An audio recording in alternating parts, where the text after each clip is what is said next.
Et salut à tous, ici Playmaker, je se retrouve pour une nouvelle analyse en vrac de Xiphoid Excalibur. Donc voilà, on a enfin une nouvelle Excalibur depuis... Ben c'est comme Carbus en fait, je crois qu'on en a pas eu depuis le système Chose Z. Ben c'est cool de la revoir au système des BBU. Après, bah là aussi 3 en absence parce qu'elle était sortie... Buster Excalibur était sorti juste avant Carbus? Ou juste après? Je sais plus. Non, juste avant. Elle était sortie juste avant parce que elle était vendue sans sa frame, donc sans dagger, et la frame était dans le triple pack de justement de notre Gearbus. Mais avant ça, du coup, bah, ce qui va nous intéresser, comme d'habitude, quand on a une nouvelle toupie, c'est de connaître son poids. Voilà, si on va pouvoir atteindre les 100 grammes, si elle va pouvoir tourner super longtemps, est-ce qu'elle va pouvoir spin steel. Voilà, donc voilà, le compétitif, la compétition, voilà, le truc le plus important au Beyblade. Pardon, j'ai un truc confus dans la bouche. Bref, avant de ça, on va parler de ce qui est côté campagne par rapport à Takaratomy. Comme d'habitude, hein, au Japon, vu qu'il y a plein d'événements partout physiquement chez eux, ils font plein de campagnes. Et là, on a 3 campagnes qui ont été lancées. La première, c'est la Gold Driver Get campagne. Donc, pareil, c'est un événement, participe, et si tu gagnes, tu reçois un driver couleur dorée. Alors, pour le coup, rien de bien nouveau.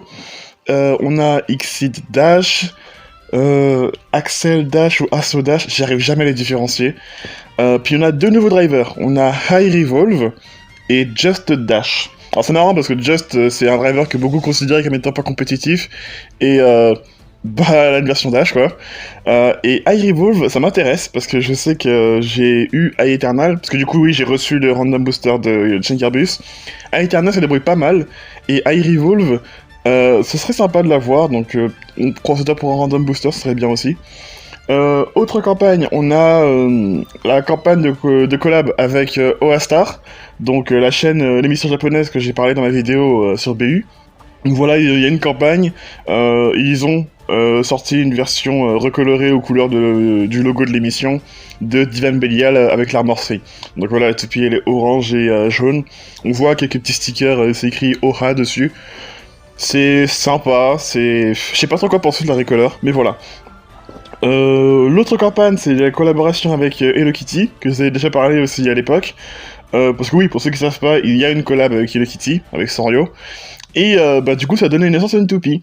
Voilà, donc Astral Hello Kitty, Over Revolve Dash 0. Donc double rotation, type équilibre. Alors, ce qui est marrant, c'est que Hello Kitty, on pensait tous que ce serait juste un reskin, une recolor de Spriggan. Elle est basée sur Spriggan, enfin le DB Core je parle, hein. Le DB Core est basé sur Spriggan, mais si on regarde bien, bah déjà le centre est repeint aux couleurs de Kitty, et le reste du DB Core, les parties colorées transparentes, ont des motifs différents, donc peut-être que ces dents seront un peu différentes de celles de Spriggan, je sais pas, mais voilà, ça reste une pièce à part entière. Sur le site officiel, elle est référencée comme étant une pièce à part entière. Voilà, le DB Core s'appelle Hello Kitty. Et voilà, c'est rigolo, c'est très rigolo. Le reste de la toupie est aussi aux couleurs de Kitty. Donc c'est le rouge, le blanc et le bleu avec un petit peu de jaune. La face rotation droite est très jolie pour le coup, j'aime bien les différences de couleurs. La face rotation gauche est jolie aussi, je trouve ça juste dommage que les espèces de grosses haches qui sont dorées normalement sur la couleur de base bah, soient toutes en rouge. Donc c'est dommage, c'est sympa mais dommage. Mais voilà, donc la toupie existe, voilà, c'est... Le disque aussi, j'en ai pas parlé, over et recoloré en doré. Puis après on a Revolve Dash qui est sur mes images. Il me semble qu'elle est bleue. Ouais, elle est bleue. Là, j'ai l'image. Alors évidemment, ça gueule parce que oui, pourquoi Revolve, machin, c'est pas compétitif. Je sais pas pourquoi ils ont pris Revolve, mais bah, c'est intéressant d'avoir cette pièce en dash. Là aussi, oui, c'est un dash rouge, donc c'est pas un dash jaune comme Bearing Dash, donc ce qui fait penser que après Wedge Dash, Revolve Dash, et je crois qu'on en a pas eu d'autres d'endurance en dash, je sais plus. Mais voilà, c'est qu'en fait le dash jaune de Bearing Dash est exclusif à Bearing Dash, donc voilà. Bah ça c'est une pièce, une toupie que j'aimerais prendre très rapidement, parce que non seulement elle est jolie, mais vraiment juste pour le délire d'avoir une toupie couleur Hello Kitty, c'est rigolo. Donc on va voir s'ils vont la mettre en vente ou c'est pas juste dans une campagne, je sais pas trop comment ça se passe.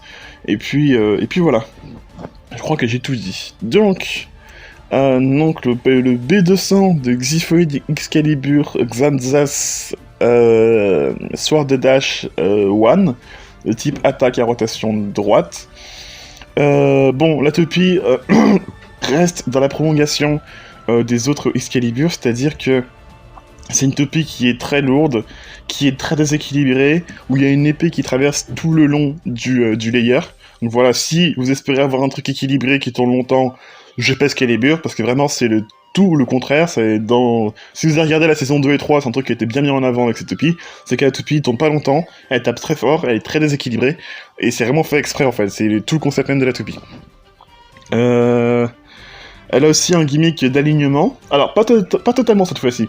L'alignement, bah, en fait, c'est quand tu te dévises, t'as plusieurs pièces qui sont alignées sur le même axe, donc sur l'axe de l'épée, et qui vient potentiellement augmenter la force de frappe. Donc sur la première Excalibur, t'avais pas d'alignement, t'avais juste l'épée du layer. Sur Xeno Excalibur, l'alignement se fait entre le layer et le disque. Oui, en plus je viens de recevoir la Xeno Excalibur, donc je ferais savoir.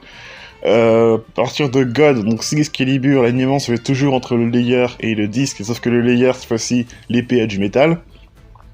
Sur Buster Excalibur, l'alignement se faisait entre l'épée qui était tellement grosse qu'elle comptait comme 2 points de contact, le disque One Dash, le frame Dagger et le Driver Sword, qui a des petites épées, je vais reparler tout de suite après ça. Et voilà, donc c'est pour ça que t'avais plusieurs combos, enfin attaques dans l'anime qui présentaient ça.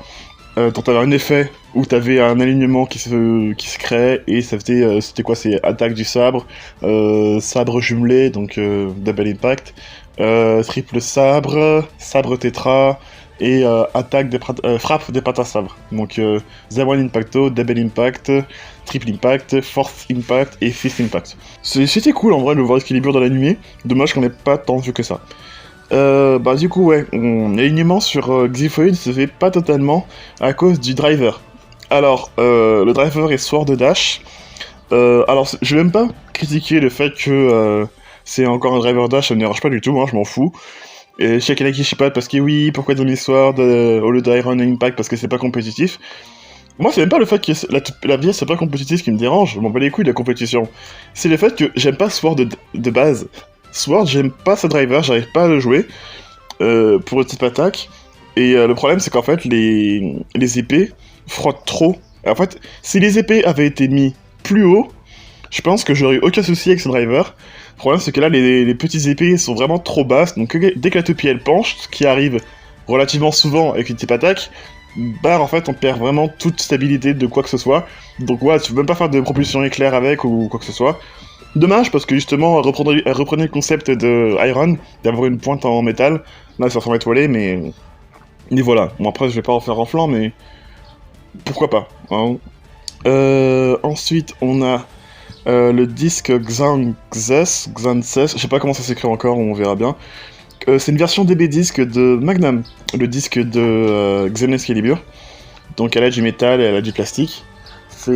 D'ailleurs, c'est le premier DB disque à avoir du plastique, j'y pense en fait. Et là aussi, comme pour Magnum, il y a une sorte d'épée qui traverse la pièce, elle est déséquilibrée et elle est conçue justement pour s'aligner avec Xiphoid, donc le DB Blade. Elle a d'autres gimmicks que j'expliquerai après aussi. Mais voilà. Alors ce qui est cool aussi, c'est que on a un visuel de profil de Xiphoid qui est très très très joli. On a le côté transparent rouge au centre qui se marie parfaitement avec le DB Core. Du coup, c'est pour ça qu'au début, quand la TP était annoncée, on voyait pas trop où était le DB Core, où était le DB Blade, parce que c'est toute la même couleur, et c'est super joli. Pareil, le DB Armor One est mis en travers cette fois-ci, pas à l'horizontale ou à la verticale. Donc là, pareil, One, c'est basé sur le disque One et One Dash, pour le déséquilibre, pour que ça s'aligne avec le reste de la toupie, là aussi. On est toujours sur ce délire d'alignement, hein. Xiphoid, là aussi, le bleu transparent qui est super joli, on retrouve plein de petits détails des différentes Excalibur précédentes, et on a une grosse pointe où toute la partie offensive sera placée. Et voilà. Après, le gros du gimmick, ce sera sur le DB Core. Alors, l'épée, on la voit sur la toupie, sauf qu'en fait, elle est partagée par le DB Blade et le DB Core. et le débarrement High Mode. Voilà, là c'est l'épée, c'est pas sur une pièce, l'épée c'est une combinaison de pièces qui forment l'épée au final. Le DB Core de Excalibur possède un gimmick, deux gimmicks. Elle en possède un, le premier c'est que c'est son épée en fait. Là en fait le gimmick c'est que quand la toupie se dévisse et perd 2 clics, il y a une épée qui va directement se déployer, épée en métal, hein, qui se déploie et qui vient se coincer dans la partie pointe du DB Blade. Donc là, ça vient, théoriquement, on reste sur l'alignement et ça vient potentiellement augmenter la force de frappe de la toupie. Ce qui a l'air de marcher. Bon, après, c'est des combats tests de promotion, donc évidemment, va défoncer Valkyrie, même si elle a one-shot, mais ça veut rien dire pour le coup. Mais voilà, après, donc l'épée se déploie. Alors je pensais que c'était un burst lock à la base, mais en fait non, c'est l'épée se place après que la toupie se soit dévissée. Cependant, il y a un burst lock, oui et non. C'est pas question de tirer super fort pour que le lock s'active. Là en fait, c'est vraiment juste un ensemble de pièces qui vont activer le lock. Mes images, où sont mes images? En fait, c'est sûr. Voilà, c'est sous le DB Core, il y a des petits... comment dire ça? Des petites excroissances toutes minuscules.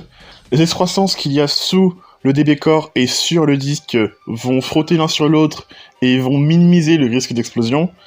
Et les petits creux qu'il y a sous le disque, c'est fait pour placer les parties sur les côtés du driver, pour que ça vienne se coincer dedans, pour là aussi minimiser le risque d'explosion. Donc voilà, l'ensemble de tout ça va potentiellement minimiser le risque d'explosion de la toupie. Et c'est une bonne chose qu'ils aient fait ça, parce que ça, c'est un problème qui avait aussi avec Excalibur, pas les précédentes. C'est que elle tapait super fort, elle a pas d'endurance, le problème c'est qu'elle s'explosait super vite. Parce qu'au moment où toutes les Excalibur sont sorties, y compris Buster Excalibur, bah le driver dash n'existait pas encore. Excalibur est sorti juste avant Yamiterios, qui a mené le premier driver dash, donc Extreme Dash. Donc voilà, elle a un driver dash, c'est cool. Elle a tout son gimmick, t'as tous ces petits gimmicks qui verrouillent la toupie sur elle-même. Et justement, pour que le gimmick de verrouillage fonctionne bien, cette fois-ci, on a le disque qui est bien collé au layer, pour qu'il n'y ait pas trop de jeu. Mais là, c'est pour que le gimmick fonctionne, donc c'est normal. Donc c'est cool. Voilà, on a bien un bon bloc offensif. Ensuite, vu que c'est un starter, comme souvent on a pour le mois de juillet, elle est vendue avec un lanceur. Donc le lanceur, c'est le DB Custom Sword Launcher LR. Donc elle est basée sur le Sword Launcher. Donc le Sword Launcher, c'était le lanceur épée qu'on avait à l'époque de la saison 1. Vous pouvez trouver avec le B48, donc le Xenos Excalibur. C'était le lanceur de Shaka dans la saison 1. En gros, dans le délire, c'est que Shaka possédait Shaka Xander était trop fort pour utiliser des lanceurs classiques, parce que ça c'est un running gag dans le manga au début. Hein. Il tire tellement fort que le lanceur il le pète, et la poignée qui tient le lanceur il le broie avec sa main. Voilà, c'est une blagounette. Du coup, il utilise un lanceur épée qui est un lanceur à crémaillère assez long, qui se déploie comme une épée en fait. Dans la première version de Sword Launcher avait un gimmick, il était que à rotation droite, mais la crémaillère, tu pouvais la tourner pour tirer plus fort, parce qu'il y avait un côté qui avait plus de dents que l'autre, du coup s'il y a plus de dents, ça fait plus de rotation. Après, le truc c'est que je crois que ce lanceur-là, je viens de le recevoir, mais je crois que ce lanceur avait un problème qui faisait qu'il craquait très vite, et le lanceur à crémaillère quand il craque, bah tu peux rien faire pour le réparer, c'est foutu. Il y a une autre version de ce lanceur, le Digital Sword Launcher. Donc c'est le lanceur que Shaka a dans la saison 2, parce qu'il a pété son lanceur de la saison 1, et voilà, c'est pareil, le même lanceur en plus grand et en plus résistant. On peut plus mettre de Baylogger dessus, mais ça c'est pas important. Takara l'avait vendu en deux versions, donc la version rouge de l'animé et la version bleue. Pareil, c'est le même lanceur avec l'épée qui sort. Y a plus le gimmick de tirer plus fort ou pas, parce que le lanceur est maintenant à 2 lots rotation. Et le côté digital, dans l'animé c'est juste des petits effets spéciaux, pardon. Et dans la réalité, ça mettait juste un petit écran digital où t'avais ta puissance de lancer qui était indiquée. Et depuis, on n'a plus de Sword Launcher en fait, vu qu'on a... Non, bah non, autant pour moi, j'allais dire dans la saison 3, on n'a pas eu d'Excalibur, mais si on en a eu un. Mais Xavier, Shan, utilise un lanceur à ficelle. Donc voilà. Côté Hasbro, le premier Sword Launcher n'a pas été vendu. On a des lanceurs qui ressemblent, donc le lanceur de la Excalius doré, et le lanceur à étincelles de Brave Patrick qui ressemble un peu, et le Grip Launcher à chier de merde blanc là qui ressemble un peu. Le Sword Launcher, on l'a eu. Alors, le Digital Sword Launcher, on l'a eu sur le côté digital. Il était vendu avec Ischalus X3, il était vendu avec Cosmic Apocalypse, je crois aussi. Et on a eu d'autres variantes, comme les lanceurs requins, qui reprend le même concept. Mais voilà. Donc, revoir ce lanceur sous Takara, c'est cool. Revoir un lanceur à crémaillère, c'est cool aussi, parce qu'on en a pas eu depuis Venom Diabolos. Et encore, parce que... Enfin, c'est cool, mais j'ai des petites craintes. Parce que les lanceurs à crémaillère à double rotation ont tendance à craquer très vite et à péter. Voilà, moi je sais que parmi ceux que j'ai eu le lanceur du set de Ice Dragon, j'ai eu le lanceur de Spriggan Requiem, et le lanceur de Eijin, le lanceur blanc et violet que Takara a vendu en solo. Ils sont tous cassés, voilà, ils sont tous craqués. Donc j'espère que celui-là va pas craquer non plus. Après c'est un DB Launcher, donc le mécanisme a l'air bien pensé et bien solide. Donc voilà. Niveau prise en main, ben, le lanceur a l'air plutôt grand. Alors je sais pas si c'est parce que Muraki a des petites mains ou si le lanceur est vraiment grand, mais là il va avoir une bonne prise en main. C'est un DB Launcher, du coup il est customisable. Donc le dessus c'est le Power Gear, donc c'est la partie qu'il y avait sur le lanceur de Rashad, Bell et Vat dans l'anime de la saison 6. Donc c'est la partie qu'on retrouve sur le lanceur de Sevier Valkyrie, hein, et sur le lanceur dans l'Overdrive 7. Voilà, c'est la partie qui permet de tirer plus fort.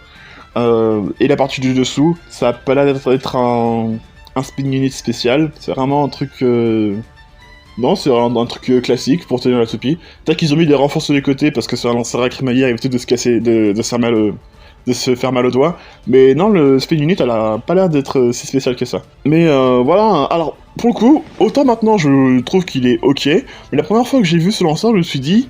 C'est bizarre, on dirait une fusion pas naturelle. Voilà, un peu comme dans Fullmetal Alchemist, pour ceux qui ont la ref.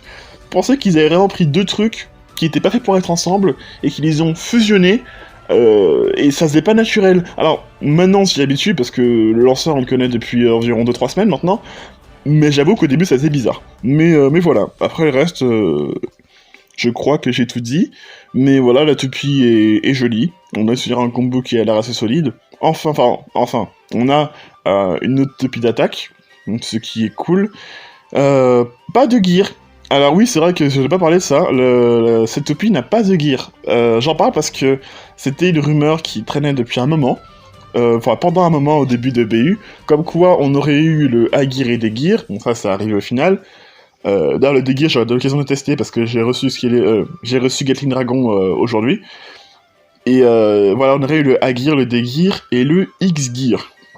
Le problème c'est que le X-gear n'existe pas. C'est vraiment juste la toupie sans lanceur. Et ce qui est assez intriguant, c'est que du coup, si c'est pas Excalibur qui amène le prochain gear, quelle toupie va l'amener? Parce que voilà, sur Divine Belial, c'est cool qu'ils ont fait ça. Ils ont mis une photo avec tous les gears. Donc ceux qu'on avait eu sous DB et ceux qu'on a eu, enfin qu'on va avoir sous BU. Le bleu que vous voyez sur l'image, c'est le D-gear. Le rouge, c'est le A-gear, ça c'est officialisé. Et le jaune, on ne sait pas ce que c'est. Y en a qui disent que ce serait le H-gear, donc basé sur Hyperion et Helios. Alors je dis pas non. Dans la possibilité où on a une évolution à Hyperion et Helios, ce qui me surprendrait pas parce que tous les protagonistes ont leur évolution. Le truc c'est que, je vois pas ce que ça pourrait être, et les couleurs jaunes, c'est pas la couleur d'Hyperion et Helios, sauf s'ils gardent sur l'idée que les toupies sont basées sur le soleil c'est jaune, voilà. J'ai envie de dire le Z-gear pour Zeus. Alors oui, parce que Zeus c'est une toupie que je veux voir évoluer, mais le truc c'est que, je vois pas, vu la forme du truc, je vois pas quel rapport ça pourrait avoir avec Zeus en fait. Je sais pas. On sait pas où trop se place ce gear, peut-être sur le haut comme le L-gear, mais on n'a pas d'infos, pas de leak ni rien sur ce que pourrait être ce gear et sur quelle toupie pourrait être basé. Voilà, c'est bizarre. Le X-Gear aurait pu être cohérent parce que si c'est un gear qui se passe comme le L-Gear avec du métal qui a une répartition de métal différente, vu que Excalibur a du métal, ça aurait pu le faire. Mais là, c'est pas le cas, donc je ne sais pas. Je ne sais pas ce que ça pourrait être. Et je crois que j'ai tout dit. Donc voilà, donc dès que j'en sais un peu plus et qu'on a plus d'infos, je vous donnerai tout ça en post communautaire ou en vidéo. Et sur ce les Bladers, je vous souhaite de bonnes vacances et je vous dis à la prochaine.